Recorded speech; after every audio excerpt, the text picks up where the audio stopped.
তো এখন আমরা পৌঁছে গেছি সোনাঝুরি হাটে। আর দেখতেই পাচ্ছেন চারপাশে মানুষের ভিড়, হাট কিন্তু একবারে জমজমাট। এই সোনাঝুরি হাটের আরেকটি নাম হলো খোয়াইয়ের হাট, কারণ এই এলাকা খোয়াইয়ের লাল মাটির জন্যই কিন্তু এত বিখ্যাত। তো চলুন এবার হাটের ভেতরে ঢুকে দেখি এখানে কি কি জিনিস বিক্রি হচ্ছে।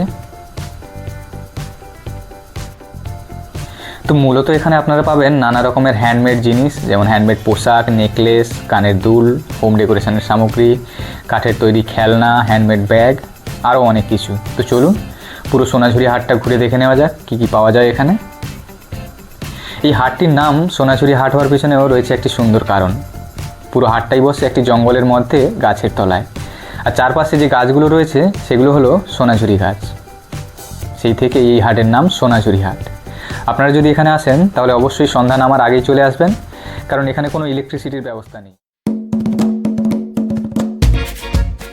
আর কঙ্কালীতলা মন্দিরের মতো এখানেও কিন্তু স্থানীয় আদিবাসী মহিলাদের নাচ গান দেখতে পাবেন, আর চাইলে আপনারাও তাদের সঙ্গে যোগ দিতে পারেন।